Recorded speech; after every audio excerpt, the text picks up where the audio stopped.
সুপ্রিয় ব্যাস, আবার একটা নতুন জায়গার পরিস্থিতি নিয়ে আপনাদের সামনে হাজির হয়েছি। উত্তর বেতকাশি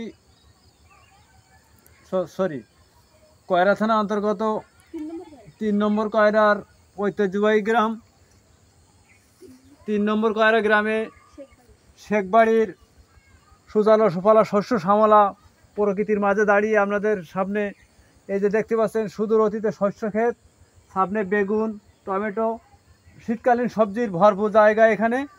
এখানে এই এলাকা থেকে ঢাকা বিভিন্ন বাংলাদেশের প্রত্যন্ত এলাকায় চলে যায় এই শীতকালীন সবজি, যা অর্থনীতিতে দারুণভাবে প্রভাব ফেলছে। সাথে সাথে সর্বোপরি এই 3 নম্বর কয়রায় এক জায়গায় 2 বিঘা জমিতে বেগুন চাষ হয়েছে। অর্থনৈতিক দিক থেকে এই কয়রা এখন বেগুন চাষের চাষিরা উদ্বুদ্ধ হচ্ছে।